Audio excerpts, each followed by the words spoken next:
What I'm going to do is introduce the panelists, tell you a little bit about them, and each one will come up here one by one. When we get the full panel seated, then we'll start going. And I think everyone knows we're calling this panel From Truth or Trolls, and the way they've kind of set this up I think is really interesting. From Kellyanne Conway's alternative facts to Sean Spicer saying that the White House never intends to lie, but can disagree with the facts. It's been an interesting first 6 months for the Trump presidency and its relationship with the truth. And so what we've assembled here is a panel of journalists and scholars who will discuss these days what is truth and what is news and what is fake news, and kind of dig into what this era means for the people who are trying to cover the news, and also just for those of us who are trying to make sense of the news. So I'll start with Tim Groeling, who is a professor and the former chair of UCLA's Department of Communication Studies. Tim's the author of 2 books, War Stories, The Causes and Consequences of Public Views of War, and When Politicians Attack, Party Cohesion in the Media. He's currently leading an effort to digitize and preserve UCLA's massive communication studies news archive, and he has some research to share with us later on fake news. Jim Newton is the founding editor-in-chief of UCLA Blueprint magazine and a lecturer in the departments of public policy and communication studies here. Before joining UCLA, he spent 25 years at the Los Angeles Times as a reporter and an editor, a bureau chief, columnist, and as editor of the editorial pages. And he's written books about the late Chief Justice and California Governor Earl Warren and the late President Dwight Eisenhower. He's collaborated on a memoir with former CIA Director and Secretary of Defense Leon Panetta, and is at work now on a book about Jerry Brown. Also joining us is Angelo Carusone. He's the president of Media Matters, and that's a job he took after serving as deputy CEO for Finance and Administration for the 2016 Democratic National Convention. And in 2009, when Angelo was a law student, he founded an effort to convince sponsors to stop advertising on Glenn Beck's TV show. And in 2012, he launched the viral Dump Trump campaign that helped convince many of Donald Trump's business partners to sever their relationships. So he comes to us with a slightly different perspective. Also on the panel is Abigail Goldman. She's an assistant adjunct professor in the UCLA Department of Communication Studies and the editorial advisor to UCLA student media like the Daily Bruin.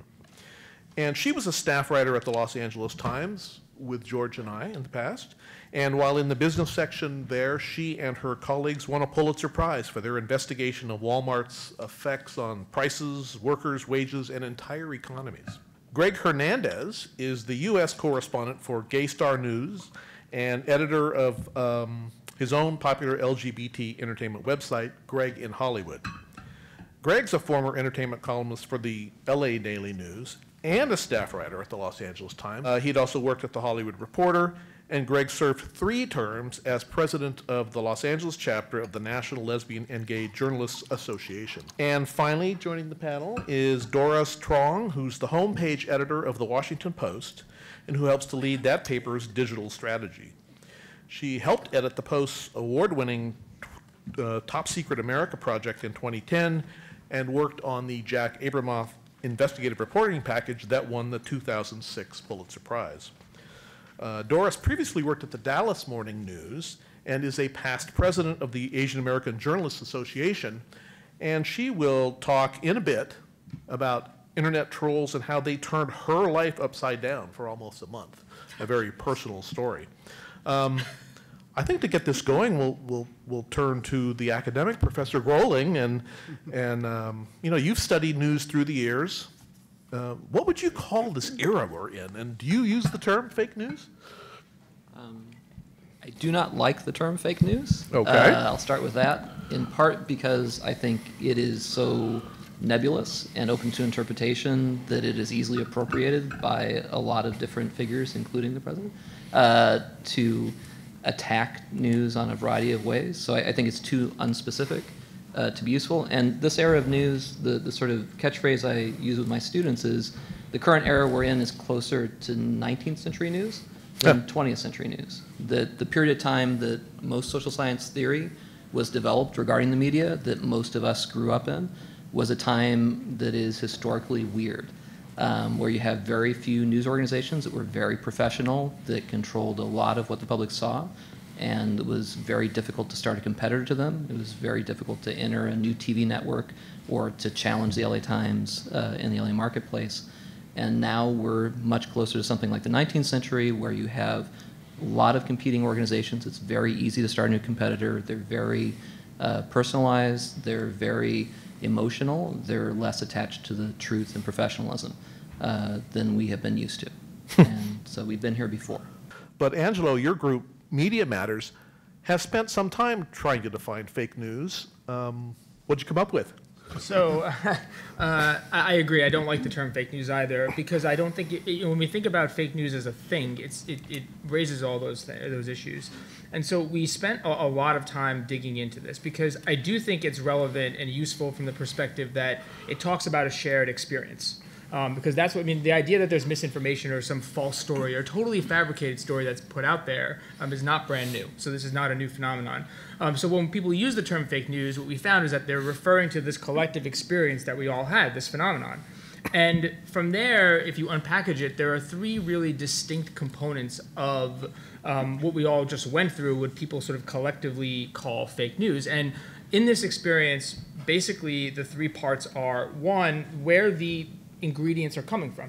And that's the first part. And most of them are coming from, most of the fake news stories, or the things that were identified as fake news, were coming from online message boards, 4chan and 8chan, and other similar ones. These places are extremist, they self-delete, but they were really creating a lot of the original ingredients and ideas for these stories. They're just message boards, though. They're hyper-ideological, but that's where a lot of the ideas for it came from. The second part, though, are actually the storytellers, because what was happening is that this group of people, for the by and large, that were contributing to this were not ideological.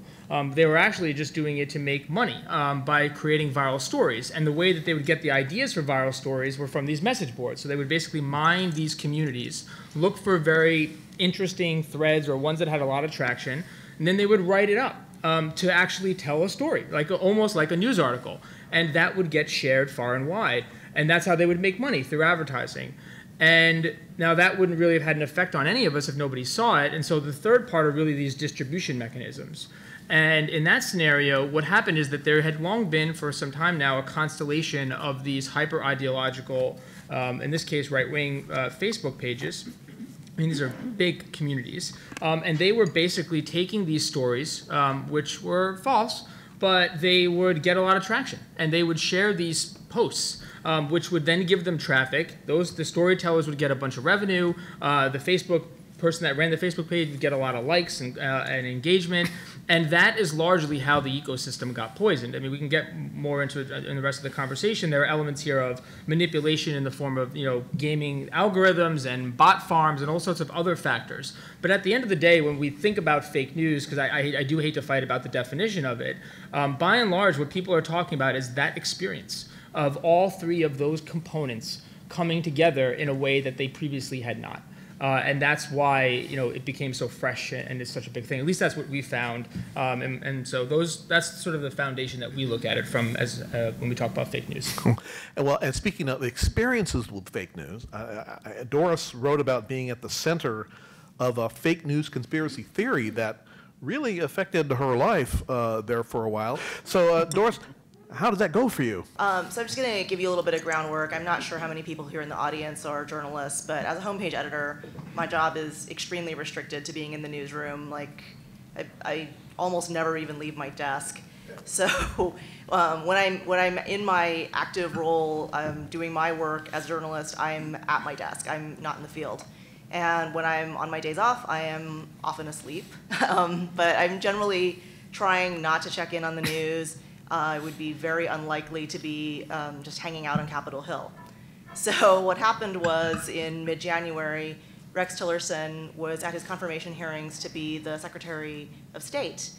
And I also don't have TV at home. This is because of an ongoing feud with DirecTV. But anyway, So I, was not watching the Senate hearings either. I was pretty much tuned out that day. And just as a force of habit, before I went to bed that night, I was looking through my social media feeds. So that was basically the only time I had really even looked at my phone that day. And what caught my attention initially was that I had a Facebook Messenger request from a stranger, which is fairly unusual.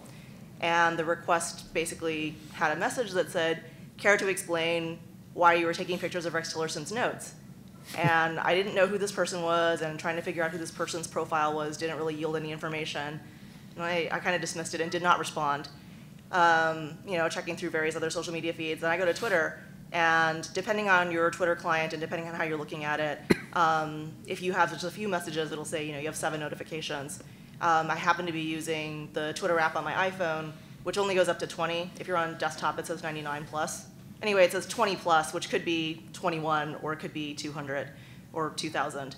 And I had to scroll for many, many, many pages to kind of get to the bottom of it. And it turned out that around 7 o'clock that night, somebody had tweeted about a minute of footage of some woman who had been at the Tillerson hearing, who had gone up to the desk where he had been testifying during some break in the hearing, and was sort of shuffling around and had, I think she had two phones, but she had at least one phone. And this was during a break in the hearing, but this was all broadcast on C-SPAN and many other networks. I don't know that people were carrying that particular thing live at the time, but, Oh, you do have it? if you want to show the video, I can just talk over it. I don't think there's any sound. Anyway, there's this video of this woman, and somebody tweeted this snippet of the footage from C-SPAN or what have you, and said, who is this woman, and what is she doing with Tillerson's notes? And several hours transpired, and some right-wing Twitter account said, oh, this is Doris Trong of the Washington Post, she should be fired. And people just ran with that, many, many retweets of this account. And I thought that was weird. And I was only vaguely alarmed because A, I knew I wasn't at the hearing. B, I thought everyone's gonna know that's not me because it doesn't look like me. C, this is not a legitimate seeming account. D, it's like 11:30 now. I'm gonna go to bed. But I did email our vice president for communications, and I emailed my supervisor to say something weird is happening on Twitter. I got this weird thing on my Facebook as well, FYI. So I went to sleep, which explains this lag in non-response that later they jumped on that as well as proof that I was trying to come up with a cover story. But anyway, I was asleep. I wake up around 7, and I have all these messages from my friends saying, oh my God, your accounts are exploding, and I wanted to rebut this, but my friends, many of whom are journalists, said, oh, but we were pretty sure it wasn't you, but just in case it was, just like FYI. And then Gateway Pundit, which is frequently, the person who runs it is frequently called the dumbest man on the internet. Anyway, Gateway Pundit picked this up and put a headline on it that said, Washington Post reporter caught taking pictures of Tillerson's notes, and wrote this whole story, put that video clip, put this whole thing online, which the Drudge Report had picked up. So that's basically where it snowballed. So when I woke up, 2 major conservative sites that have large followings of people who have really little desire, I think, to kind of fact check, had already run with this story. So I was getting many, many mentions on Twitter saying, you're sneaky, you're a thief, blah, blah, blah. And at about this point, our comms department was sort of getting in on it and wrote to Drudge immediately and said, this is not our reporter, please take this down. So Drudge unlinked it. It took several more hours to get Gateway Pundit to acknowledge that it wasn't me, but then the sentence was, well, the Washington Post says it's not Doris Trong. So it was like, there's still like this hedging. It wasn't just like, this is not the person that we claimed that it was. And then there was just like a lot of cleanup. Like there were Reddit threads, there was all sorts of stuff. If you were familiar with the Pizzagate conspiracy that had caused this man to go to a pizza parlor in DC thinking that there was like a child pornography ring that they were gonna bust. It was a little bit like that, just that it was so crazy and so far-fetched, and yet people were like, well, that's definitely something that's bad. This person needs to be fired, this person needs to be deported. which was another crazy thing because I don't know where they would deport me to. I'm a U.S. citizen. I was born here, so I guess they could deport me to California, which is where I was born, so I'm okay with that. Did things start to slow down at all after the corrections were made? Yes and no, and like you almost did not get any kind of acknowledgement that people, people did not really see that it wasn't me. But on another level, I don't really care. I did not spend any of my time responding to anybody directly. There were a few people who did respond directly to me and who found ways to contact me even after I had kind of blocked them on certain social channels. One person said, oh, I'm forced to eat my words. I said I would give $100 to a charity. If it was proved to not be you, I'll give $100 to a charity of your choice. So I gave him a name. And he said, I like to give $100 to a specific charity. And I'm like, that's fine. But, the thing was that the person in the video, if you're using any critical thinking, first of all, it's not clear what that person's doing. You can't even see what's on the table. Like, it's not clear that Tillerson left any notes behind. It's extraordinarily unlikely that he would have had top secret or classified information at a public hearing at that time in his career. That person was sitting 2 rows behind him for the majority of the hearing, which is not where reporters typically sit. So there were all these logical leaps that were just really strange. And even after I put out my essay saying that it wasn't me, people would contact me to say, well, if it's not you, she looks just like you, please tell me who that is. Just the whole thing was just really crazy. But within that same month, a couple of other people had slightly similar situations happen. There was a woman who is a journalist who had the same first name as the wife of the Pulse nightclub shooter, and people dragged her, even though it wasn't her, just the same name. And then another woman who happens to be a communications professor at NYU was also dragged because she has the same name as a Secret Service agent who, it turned out, had a Facebook post that said that she wouldn't take a bullet for Trump if he became president. But this NYU professor was misassociated with the Secret Service agent and had her name dragged. So it just seems like there's a lot of, we gotta jump to conclusions here and we have to drag you. And even if you respond, they're not going to take that at face value. Well, thank you, Doris. I think we want to bring everybody in here with one question toward them, and then we'll open it up to more crosstalk. I mean, this is a manifestation in the real world of what people are doing online with news and the way they are jumping to conclusions about things. Do you see that changing the relationship of people to the news, and also the way they, changing the relationship between the news and the people we cover? I think both of those relationships are changing, and I think this is part of it. Yeah. I mean, there is, in my experience at the Times, I can tell you that steadily for the last sort of 10 years, that particularly in the years that I was writing a column for the paper, comments got more and regularly more hostile. Some of that, and most of it, some of it was sort of vaguely threatening. We know where your kid goes to school, we know what time he gets out, et cetera. So some of it, none of it overtly threatening, but kind of insinuative. For the most part, I just ignored it. There are rare occasions where I would respond to it and urge someone to give me a call. No one really ever would. I think there's a sense that it's possible to be freer and more angry in writing and impersonally than there is even on the phone. But, and I've never been through an experience just like you're describing there where something was utterly false. People got mad at me, but at least they knew it was me, and they were mad at me for things I actually said. But yeah, I think over the long run it is corrosive to relationships between reporters and sources, and also reporters and readers. In some ways, I think there are some good things that have come out of it. I think reporters now are much more attuned to how they're perceived, and that's probably positive. But I think certainly the impulse to falsely accuse someone is indefensible. But even the impulse to criticize in sort of nasty personal terms seems to me destructive to a kind of what had been, it seemed to me anyway, a more positive relationship in the past between both readers and sources and readers and reporters, or reporters and sources and reporters and well, and this era also puts causes the media to, throws down a challenge for the media to have to try to decide more and more what to call this kind of fake news and how to term things. And Abby, you talked about the difficulty of when the media these days is confronted with the idea whether to call something a lie or not that's coming from the White House or from somewhere else. And it's not always the easiest call, is it? No, and we saw during the campaign in particular, media organizations come down in different ways on what to do. I mean, this was something, the word lie, if you look it up, implies intent. And so journalists had traditionally stayed away from it, saying, well, I can't know what's in that person's head. So I can't call it, I can call it a misstatement, I can call it a falsehood, I could say it's not true, but calling it a lie is the point at which, you know, that's the place we can't go or we can't cross because it would be technically wrong. And then it was in association with the birther story. Finally, the New York Times and its editor, Dean Baquet, decided we are actually going to call this a lie. We're going to say it's a lie. And once that, you know, their columnists had said it, but within news coverage, they had not.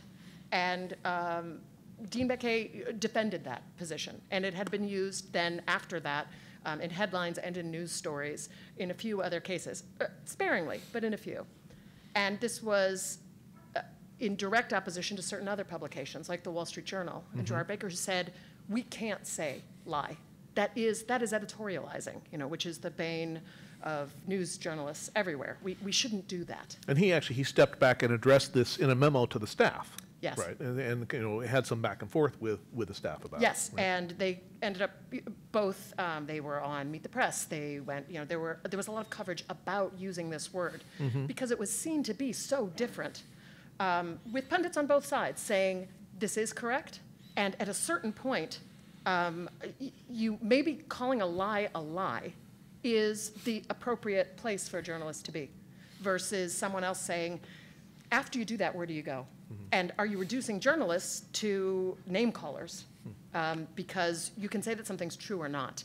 But, you know, and then, you know, it devolved into a sort of, well, what if the president's just delusional? I mean, let's think about that for a second. What if our president is just delusional? And so he believes these things that we have shown to be untrue.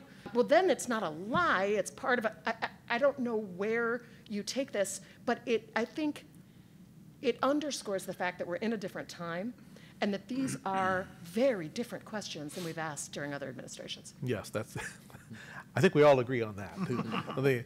So, Gregg, I did want to bring you in, and in your role, you know, what can you tell us about the way that the LGBT media is making of the way news is going under Trump?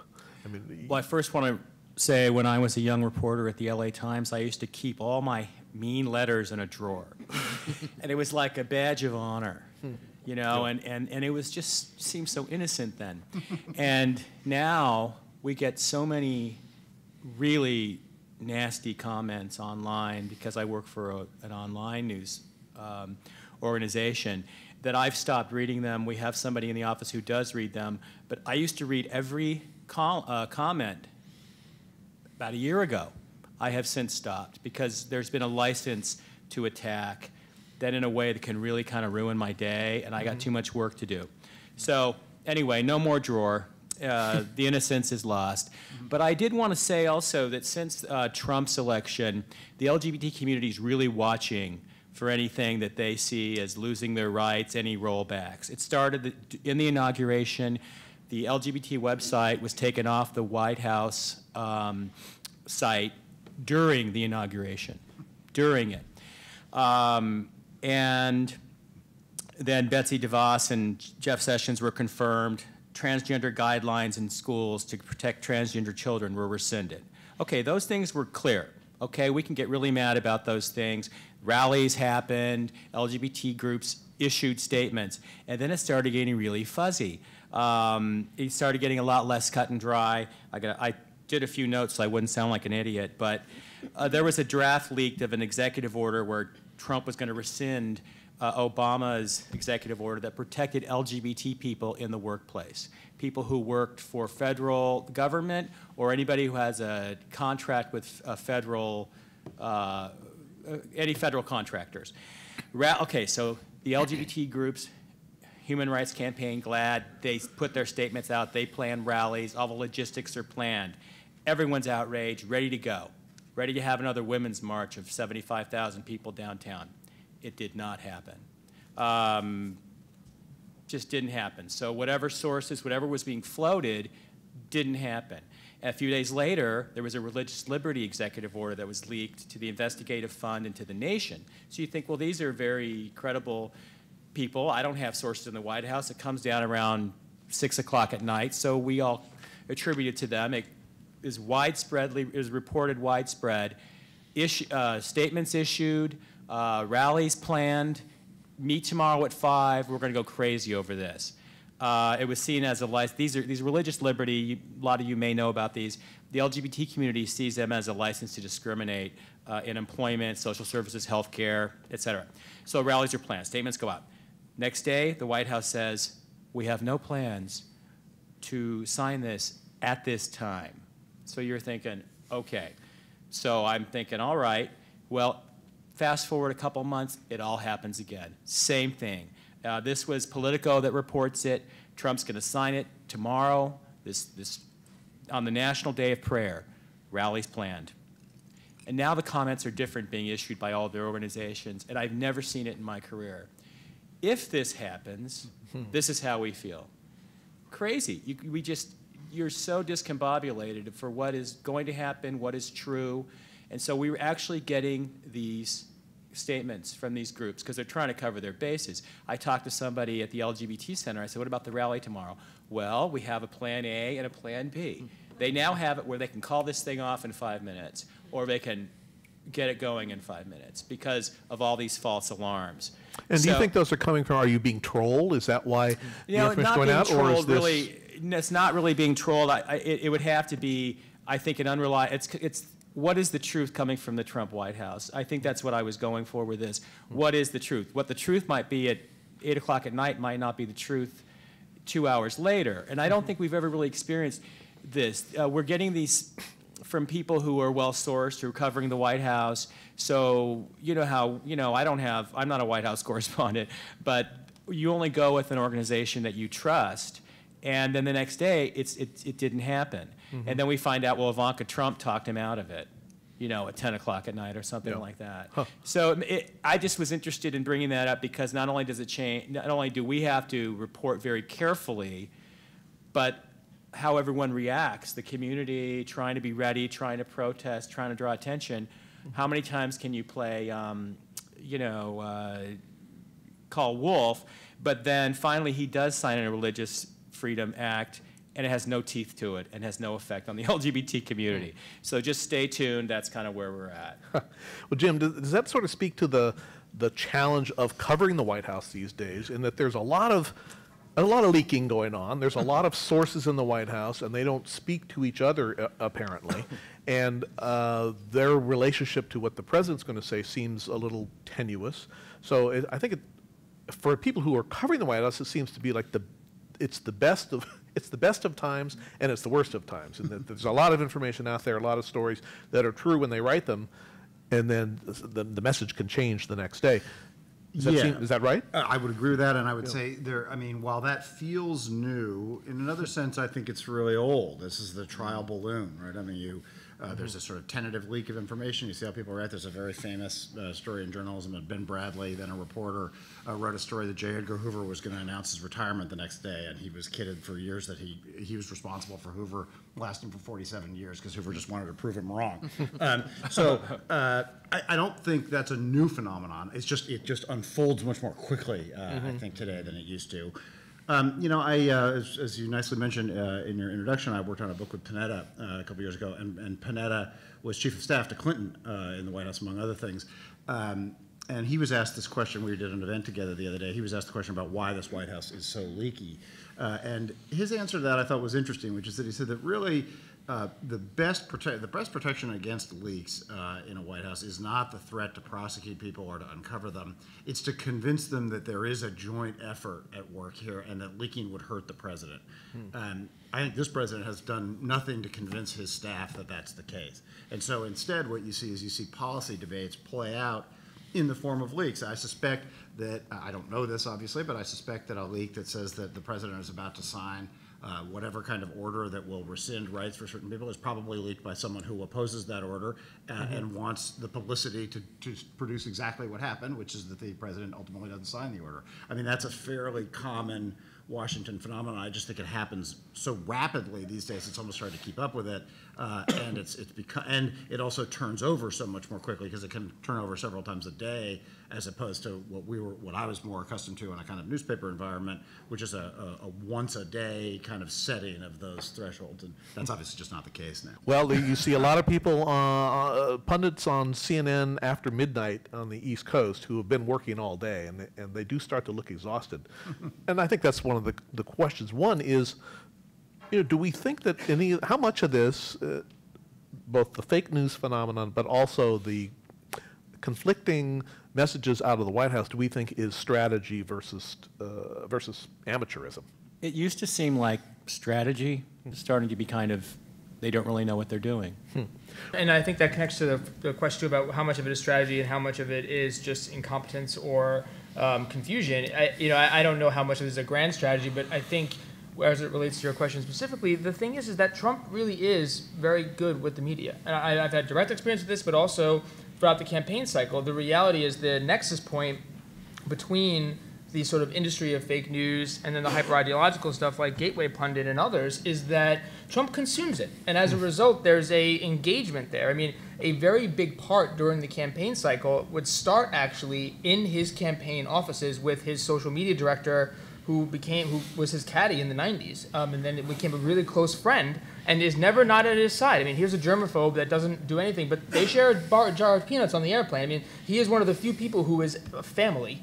And he would engage with these communities. I mean, his nickname is Dan 4chan Scavino. So, and what would happen is that you would see things getting posted on 4chan. A few hours later, only 2 people have Donald Trump's Twitter account. You would all of a sudden see a tweet from Donald Trump to one of these threads, or a very random site that happened to write up one of these threads, which would give it a little bit of oxygen. And then that in turn would create a scenario, which I think where everything comes full circle, where you have real reporters and journalists now that have to grapple with this question of how do we cover this latest piece of right-wing chicanery or extremism, or yes, it's not true, but should we deal with it, and how do we deal with it? And I think that's where, whether or not it's strategy and there's a grand one, or how much of it is part of an orchestrated plan or incompetence, the reality is that at an individual tactical level, it is happening fairly regularly. So even if the underlying circumstances are a complete and total mess, once you're in a scrum, that's what he does. And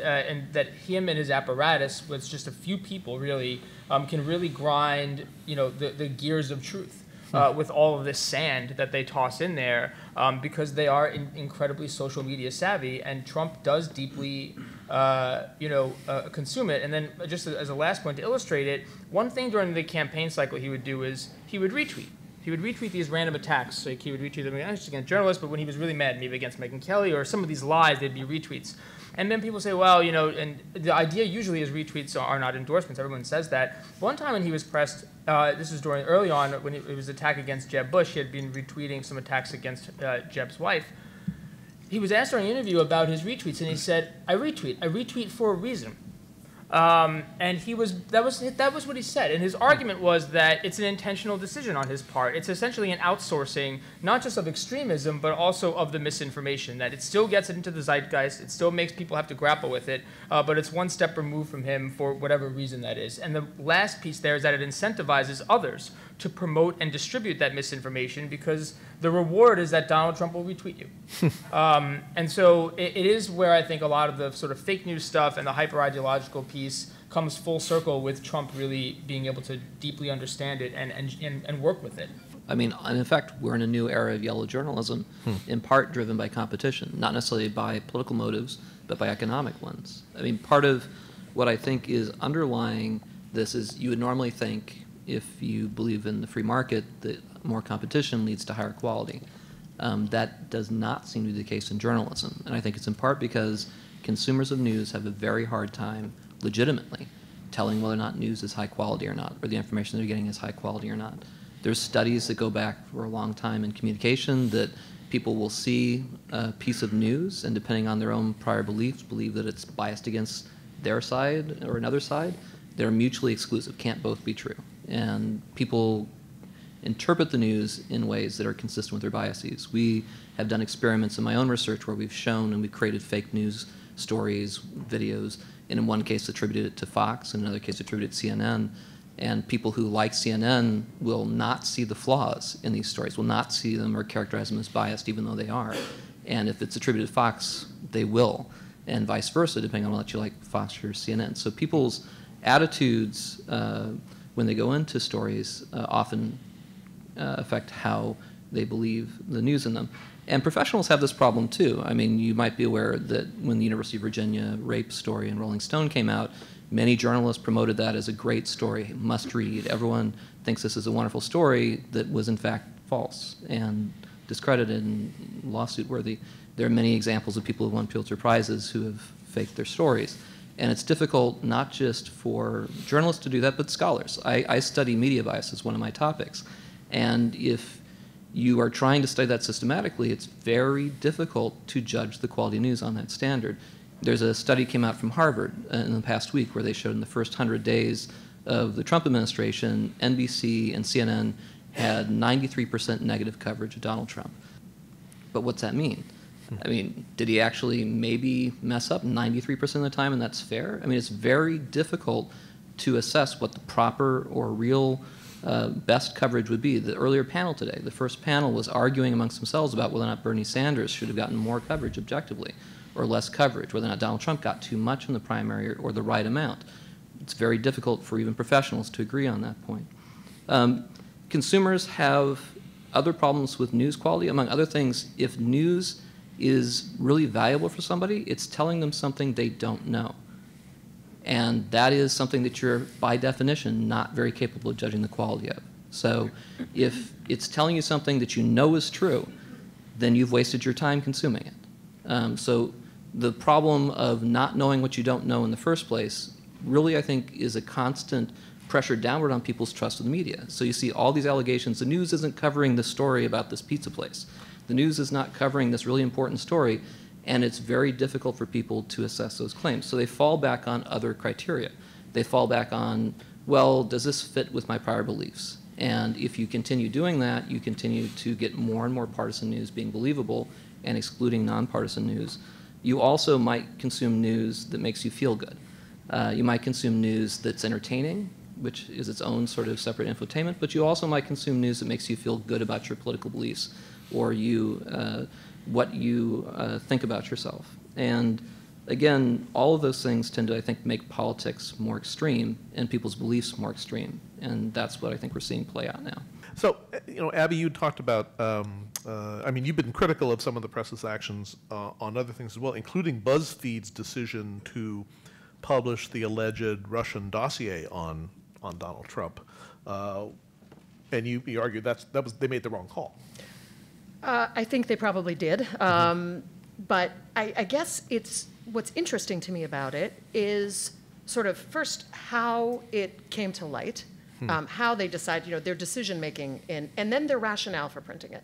Those are more interesting to me even than deciding whether it's right or wrong, is a change in the scope of what journalists do or what they should do. So the first part has to do with how this dossier came to light. And it goes something like this. A week before the election, the journal Mother Jones prints a detailed story about this thing making the rounds, and they print a few details, the ones that Mother Jones said it could confirm. And there's no traction, nothing happens. In January, CNN does a story about the fact that there is this dossier. They release no details, saying we can't confirm them, so we're just going to tell you that there is a dossier. I think their phrase was compromising personal and financial information about Mr. Trump. And they took some heat for that because they didn't. Well, they took a lot of heat for it. Right. But what they said was the President Obama and President-elect Trump were both briefed on this. Now, that is absolutely true. They were both briefed on it. Now, whether the contents of the document were true is a different story altogether, but that was true. As soon as that happened, BuzzFeed comes in. It was as if CNN opened the window and then BuzzFeed comes bulldozing on through, and they instantly put up the entire contents of the dossier. And there are a couple interesting things there for me. The first is, it used to be that the tabloids would start a story like John Edwards in 2008. You know, they write a story about him having an affair and a love child and everything else, and then the mainstream media follows. This went the other way, which is interesting to me. If you want to say BuzzFeed was closer to being something like a tabloid. CNN opens the door, and it was as if BuzzFeed was waiting for that. So that's one interesting part.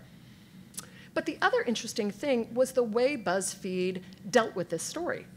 And right in the first paragraph, they wrote, you know, here is this dossier, and they said, their exact words were, it's full of explosive but unverified allegations.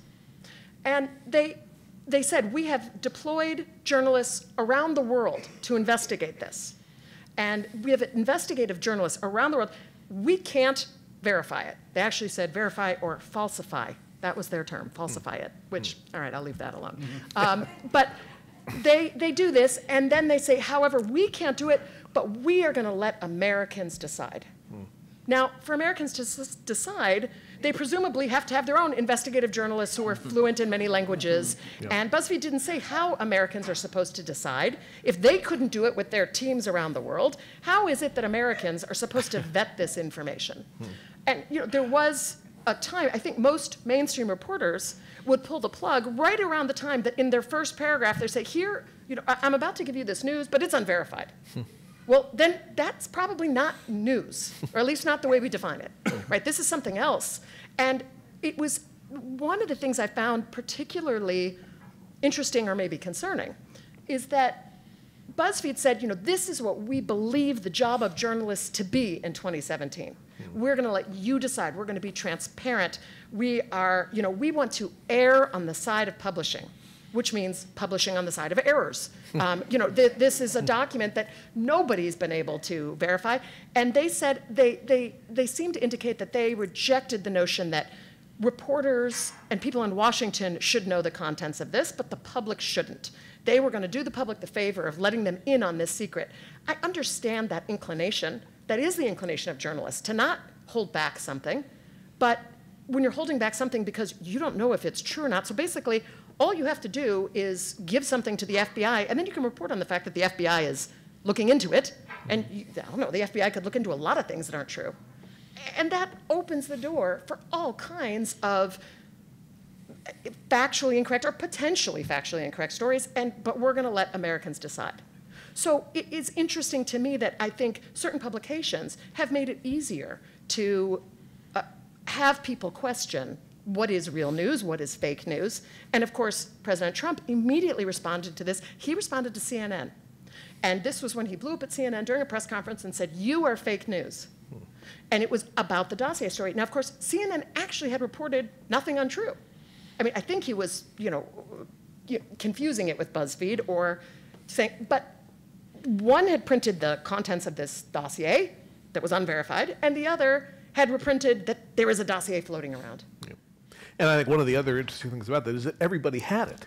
Right. Everybody had the dossier. And actually, I've been sort of pulled around on this. My wife is a First Amendment lawyer, used to be the lawyer for the Times, and normally her position was to sort of discourage publication of material that might be edgy in this way. And she actually believes that they were right to publish it, and I initially believed they were wrong to, and she sort of turned me around on it.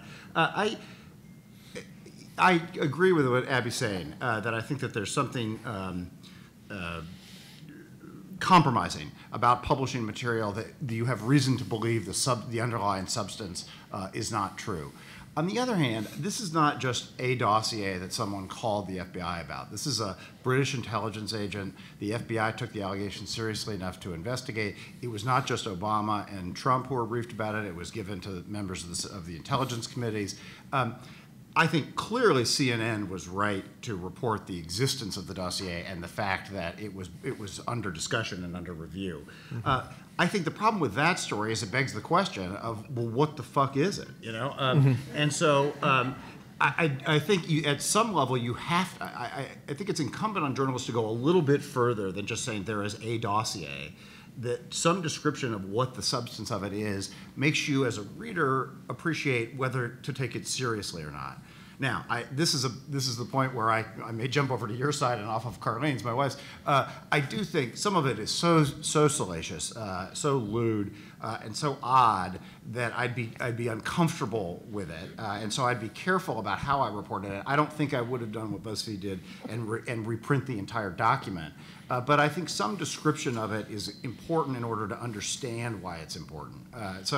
I wouldn't disagree with that. In that sense, I think that it's a very difficult situation. And as you know, Kevin, everybody had it. That's sort of the oddity. It was just like this inside Washington secret that everybody had it, everybody scrambling around to report it. And then as soon as one entity reported it, then everybody did. I don't envy the reporters and editors who had to struggle with this, and I'm not sure either not publishing it or publishing all of it was the right answer, but I think some of it deserved to get out to the public, at least in some circumscribed way. Which is why, I mean, Mother Jones may have straddled the line better. CNN, again, describing it as personal and financial may have been a little too high-minded, but one of the many things Jim and I have in common is interesting dinner time conversations, because I'm also married to a First Amendment lawyer, and we have these debates all the time.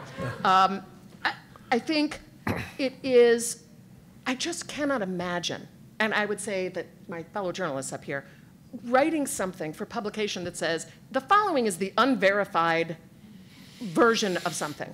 Well, that's what we commonly, would call, well, not checked, or not ready, or something. And I just, if that is, it turns the notion of what a reporter does on its head. I understand the inclination. Again, why should we, the privileged few, have this information? Well, the answer is the public has traditionally counted on us to sift for them and make a determination about what's true, not just to say, we're not going to, this was a little hard. We can't figure out if it's true or false, so we're going to throw it out there. And if reporters, that's the, it's kind of the a variation on the C-SPAN school of journalism, right? Journalist isn't a filter at all. They don't do anything, they just record or they just publish in the name of giving the public the full story. But I don't know that that's the job. Angela, has the environment of fake news on the internet changed since the election was taken out of play as one of the motivating reasons? Is the profit motive still clicking for people? Are the ideologues, they have less reason to do it now? Do you see any backing off of the passion? The middle layer is sort of been greatly diminished, not because they've got nothing to do, but because a lot of effort went into getting Google to not just modify their terms of service about their ad network, but to actually actively give Google the research necessary to identify those that were that as a part of their model just violated it. And so when you take them out of the ad networks, not shut down the sites, but if you take them out of the ad networks, 200 of them were immediately shut down, they were removed from the ad network, and then they basically closed themselves. 140 were sanctioned, and that's the ones that sort of straddle the middle, where they're producing a lot of fake news, but it's also hyper-ideological news. And so they were basically given a one-strike warning that if they did it again, they would not be given. So that has diminished it. On the other end, though, the worst sort of like distributors of some of that information that were on the outside are now part of the inside. So Gateway Pundit has White House press credentials now, not day passes, press credentials, hard passes. As does InfoWars. InfoWars, it gets, yes, and that's like an example where, Gateway Pundit, who's done this to multiple people, he did the same thing to Loretta Lynch when President Obama nominated her. He posted a picture of a woman from Facebook named Loretta Lynch and then a whole bunch of stuff about her. And then when it was revealed that it wasn't Loretta Lynch, it was the same kind of, well, I'm told this is not Loretta Lynch. Who just got nominated. Well, it's obviously not Loretta Lynch. He's done this multiple times, and he has credentials now. And I think that's ultimately also sort of affected it, is that it's diminished some of the need for that apparatus. And then the last piece is that the message board communities are just as hot as ever. In fact, they jumped over to Europe very aggressively. There was a lot of cross-pollination to begin with.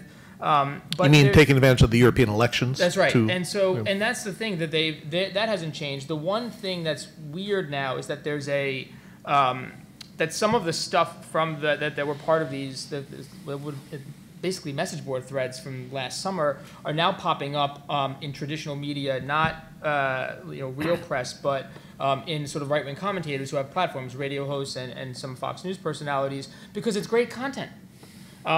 It is. And so this conspiracy around Seth Rich that just came about was a actual old conspiracy that had already run the rounds over last summer and early fall. It went away for a few months and is now back in play, that Hillary Clinton engineered the murder of a DNC staffer. And because it's great content, at least for them. And so that's the only new dynamic, is that there's now this direct pipeline. But so that middle layer has certainly been greatly diminished. Can I ask a question? Sure. Jump in. Anybody jump in. Why does so much of this skew conservative? It's that third part. I actually like this question because it gives me a chance not to sound like a total shill. That it actually isn't a value judgment. I don't think it's because liberals are better than conservatives or more moral about their choices. It's purely, when you really dig on it, it's purely a function of the distribution mechanism. When you really map it out, and we mapped it out, there are just not that many. There are liberal, hyper-ideological, and hyper-partisan and false sites, but they just don't have that third ingredient, which is that distribution mechanism. I mean, there are at least 10 Facebook communities that are 5+ million alone that on the right-wing side that have just been, they're dedicated to nothing but posting false information. And when you line the two up side by side, the infrastructure for distribution is just there. And then the last piece, and it gets to trolling, is, and this is the other side of that coin, in 2016, those that identified as left of center, 44% of them did not post a single thing related to politics or civic engagement on their social media feeds. And when you drill down why, the overwhelming majority of reasons is because they didn't want to be trolled or harassed. That number is 8% on the conservative side. And so the non-participation from so many liberals also contributes to that, because the people that help drive it are actually muting these parts of their participation in that part of it. So it's the distribution mechanism as well as the effect of trolling and harassment on that community in particular, especially women on the left, that affect the overall ecosystem. Well, it's interesting that when I've read stories from some of these fake news purveyors, I mean, the people who are truly making it up out of whole cloth, what they've said is, greed is universal. They tried the left and the right, and when they would come up with a left-wing-esque false news, they stayed with the right because the left wing, as you said, it did not get passed on. It was so disturbing when we found out about this, is that when we started to go back and look and see what happened, a lot of these sites were just kids or other random people. But there had already been this apparatus of money making on the entertainment side for not just tabloids, but fake news for celebrities, like this person died. Well, somebody oftentimes made a bunch of money off of those "this celebrity who didn't die died" stories. And as well as in sort of this health industry about these super pills that'll fix you. And what happened is over the summer, where the fake news explosion, whenever you look at those charts, it got so bad. When you go back and look, what we found, because we started tracking their ad IDs, is that all of a sudden, because the proof of concept was there, these entertainment sites that had pretty much just been doing entertainment and some health food sites, they run these sites for traffic, got in the game because the proof of concept was there. And when they got in, it was all a whole new world, because they were much more sophisticated. They had whole operations dedicated to spinning up these sites and creating things that really looked like news. And that's where you started seeing those websites where sometimes real reporters were getting duped by them. They would think it's an ABC News site or something. Once they got in, it really did change the game. How much of that game is Russia, from what you've seen? The big piece of it, I think the two examples that it's hard to quantify it. One is that at the message board level, when you start to track down some of the anonymous IDs, that there's some degree of individual people there. I think it's very little, but it's smart and sophisticated targeting of injecting information into the bloodstream. The biggest effect that I think they had, outside of all the other pieces, at least on this, was actually in the form of bots and bot farms. The ability to engineer Facebook's algorithm and game it, which we've seen very, very heavily, as well as affect the search engine results for certain stories by just spinning up bot operations. And these are not like casual bots that somebody could do. The reason why we're comfortable calling it Russia, aside from tracking IPs, is the scale. The networks are so big that you could only fund it either as a state actor or a really big company that was going to hire a military contractor to do it. And odds are, like Walmart is not hiring bots to manipulate. Not in this case, at least. So. Yeah. So before we open up the floor to questions from the audience for our panelists, could each of you, if you care to, address just what does this all mean for us? What is the effect on us as Americans, on the body politic, on respect for the media, and respect for institutions, from this? The fact that we can't really believe things that are coming out of the White House, And it used to be that we felt that things were, we would certainly be spun by the politicians, but we felt that things were vetted. Do you feel there's a legitimacy question here, and is it having an insidious effect on society? I think there is a legitimacy issue. You watch those press briefings, and you're thinking, do I believe what's coming out of Sean Spicer's mouth? Of course, a press secretary is always going to be fending things off and not supposed to say things, but I'm Kellyanne Conway. You just watch and there seems to be a feeling of there's no problem to lie. And I never felt that before. I know people lied before that, but I just never felt that it was just done so casually and often. I was going to say, like, I've struggled in some of the research I have been working on the subject to figure out what is really the difference between, fake news that comes out sort of accidentally, or, we were talking earlier about, well, as a trial balloon and they decided to change the policy, but it was right when it was reported the first time. And some of what I think is missing in both the fake news purveyors and also the sources is shame. Like, we're in an era of just shameless lies. And that's something that I think is different. Like, it used to be that if you were caught in a lie, you were ashamed. If you were a source, if you were a journalist, and the professional journalist would shame you if you lied, and you yourself would have some internal guilt that would come up if you were caught in a lie. And that seems to have gone away both on, the fake news providers online and in our politics. I was going to say, I'm always interested in, when we've had speakers come in to my classes and in other situations, asking people who are old enough to have really remembered the Watergate years and asking what they see as similarities and differences. So was there a sense that, Nixon had supporters that, and these supporters would stand with him and say, people are out to get him, no matter what was said? Was there that sense? And one of the more interesting comments I heard in response is that actually there was not the skepticism toward the media. The media were the good guys, right? They were vaunted. I mean, this Woodward and Bernstein were heroic. It brought people into the profession just watching what these people were able to do.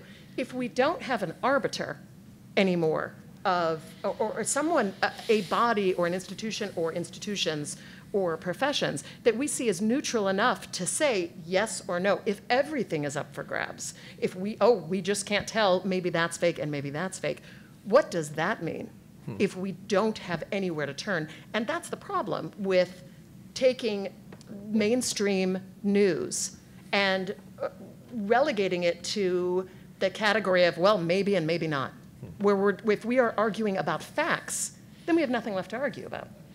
Oh, could that be behind the reason that the paying customers are just coming out of the woodwork to pay for subscriptions to the New York Times and the Washington Post these days, and to other local media as well? I mean, the numbers are just shooting upward for both of those media institutions. I think actually if there is potentially a solution to the lies in the current administration, it's not necessarily going to come from the New York Times or the LA Times. It's going to come from Fox. It's going to come from news organizations that have some sort of sway or credibility with people that are currently Donald Trump supporters, which the New York Times has no credibility with the Donald Trump supporters. And so, there's a changeover. Though it has a lot with Donald Trump himself. Yeah, that's true. And there's a changeover going on at Fox right now. New leadership coming in, a lot of the old hosts moving out. I think if you really want to rein Donald Trump in, then working behind the scenes to have different people in at Fox is probably the best way to potentially reach his supporters and persuade them. I was going to just, off that, I've seen several things that Shepard Smith has said in recent months. He's been very, he's been critical when he feels it is appropriate. Right. Not overly critical, but simply critical when it's appropriate.